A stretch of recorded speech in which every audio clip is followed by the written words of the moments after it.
हमारा काल तो मथुरा में जन्म लेने वाला था, लेकिन ऐसे कैसे हो सकता है कि मथुरा छोड़ करके गोकुल में जन्म ले लिया। इसका मतलब वो हमसे बहुत डरता है। कंस ने विचार किया। इधर भगवान श्याम सुंदर गोकुल में पहुंचे हैं, तो देखिए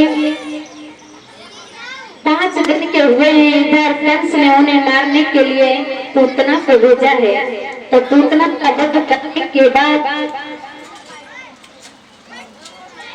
मेरे बच्चों 6वें दिन सटका सोराय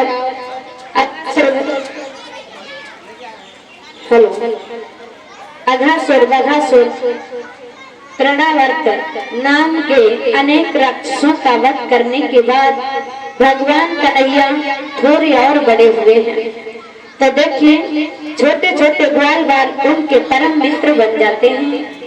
और इधर बरसाने की राधा रानी भगवान श्याम सुंदर के बारे में पूछते हुए जब एक ग्वाला के पास पहुंची है, जवाब दिया है, भैया आपने कन्हैया को कहीं देखा है? तो आज जवाब दिया है कि देखिए अभी कुछ देर पहले कन्हैया हमारे पास थे, लेकिन यहाँ से अभी गए हैं। तो आज राधा रानी जिस वक्त वहां से चली है, इधर जब वह ग्वाला भगवान कन्हैया से जाकर के मिला तो उसने कहा कि देखिए आपको एक लड़की ढूंढ रही थी। तो श्याम सुंदर बोले कौन थी? वो समझा करके जवाब दिया है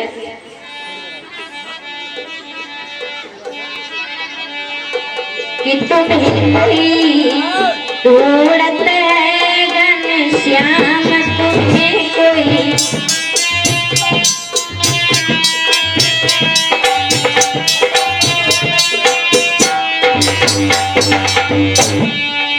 जवाब दिया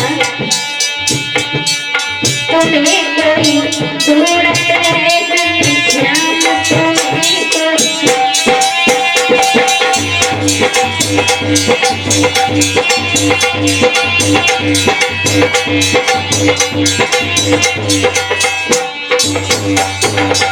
कौन बोल रहा है?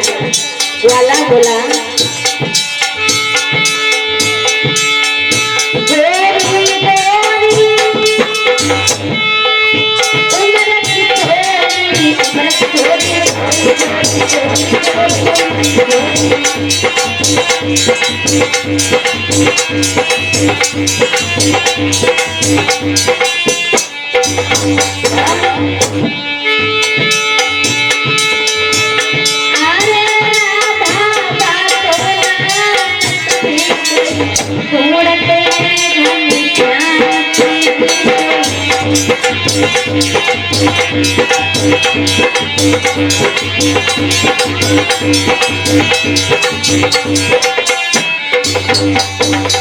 कन्हैया बोले अगर ढूंढ रही है फिर है कहाँ? जवाब दिया वृंदावन की ओर चली गई, ओर चली वृंदावन, वृंदावन की ओर चली।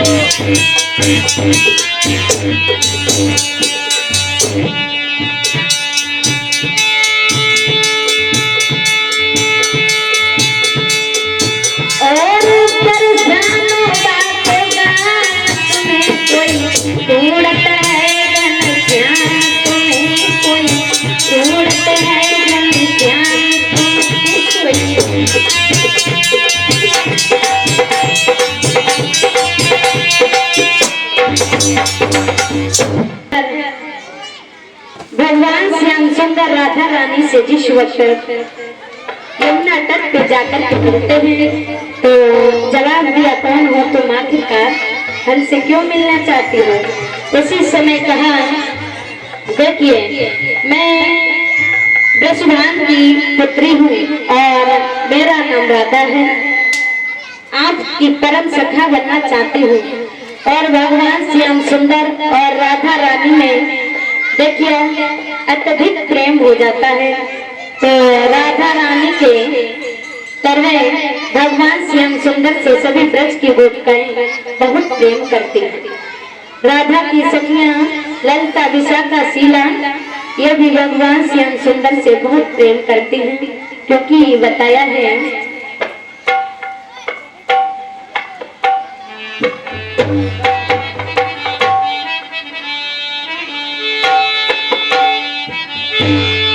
कि गुल खिलता नहीं और खिले दिल का, जब तक हरियाणा झाड़ ना हो और रस मिलता नहीं मिले मन का, जब तक कछु छेड़छाड़ ना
ललिता, विशाखा, शीला का जोड़ा था गंगा जमुना की तरह, उसी तरह मेरे हितों मनसुखा और दाना का जोड़ा था।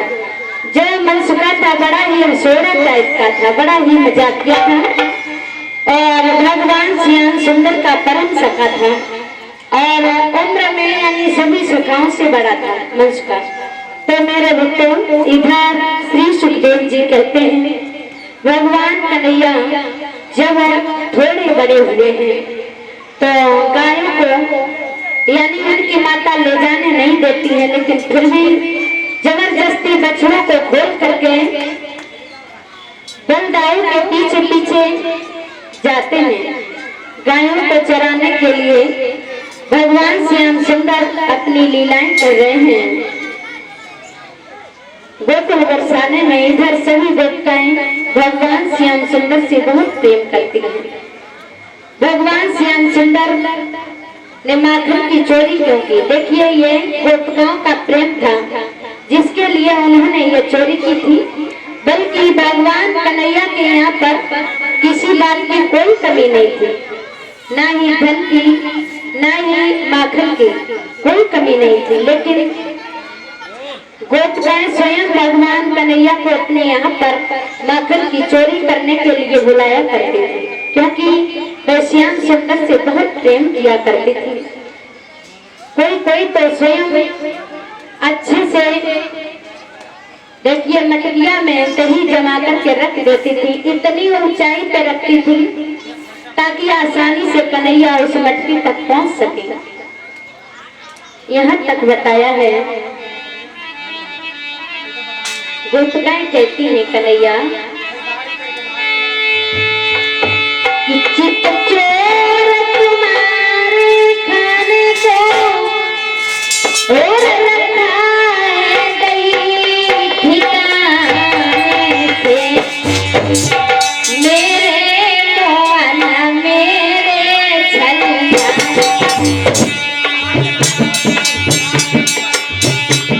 मेरे मोहन मेरे छलिया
श्याम सुंदर माखन की चोरी इसीलिए करते थे क्योंकि सभी ब्रज की गोपिकाएं भगवान कन्हैया से बहुत प्रेम किया करते थे और इसी प्रेम के कारण श्याम सुंदर उनकी तरफ पीछे चले जा रहे थे। क्या हुआ है, छोटे छोटे ग्वाल वालों को संग रखने लगे हैं, माखन की चोरी करने लगे हैं।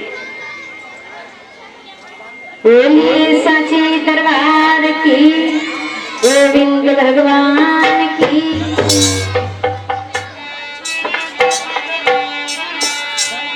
आइए छोटा सा भजन बोलते हैं सभी लोग, अपनी वाणी को पवित्र करेंगे, उसके बाद कथा की ओर चलेंगे।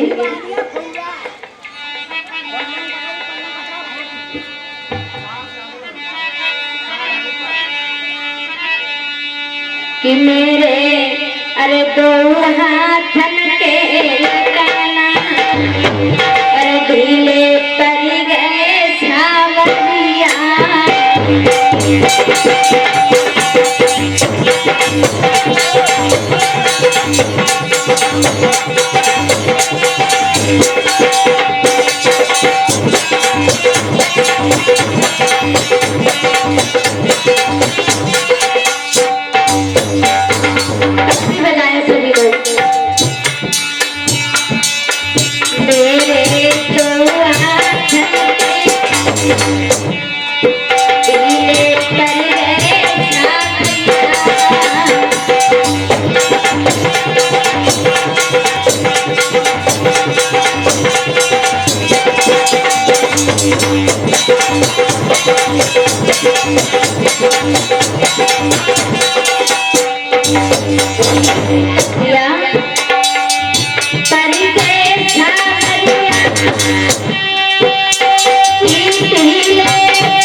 बोली कन्हैया मैंने बागन में बुलवायो तब नहीं आयो छावरिया।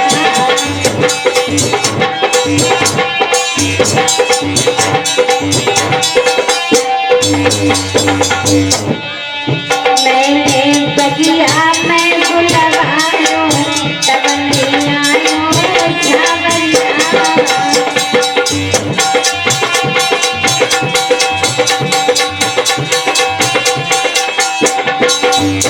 अरे आयो छावरिया तब नहीं आयो छावरिया। दान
मैंने घूंघट पे बुलवायो तब नहीं आयो झावरिया।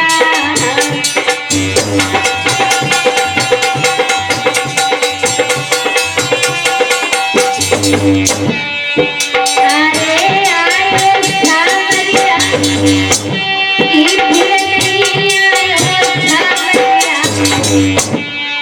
पानी फिर भी चलाए गई नजरिया।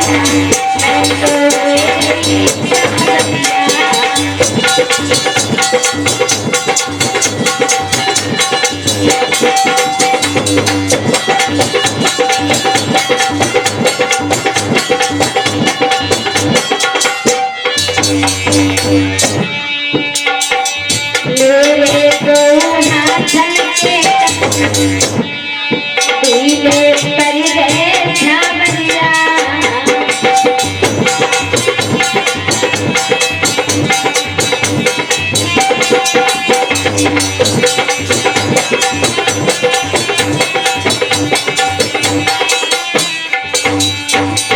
बोलिए कृष्ण कन्हैया लाल की, साची दरबार की। जयकारा ऐसा लगाओ भगवान को पता चले गांव चेना में कथा चल रही है। और का हमारे कानों तक आवाज नहीं आ रही है। बोलिए साची दरबार की, आनंद कंद भगवान की, सदगुरुदेव भगवान की, मैया के प्यार की। बहुत सुंदर।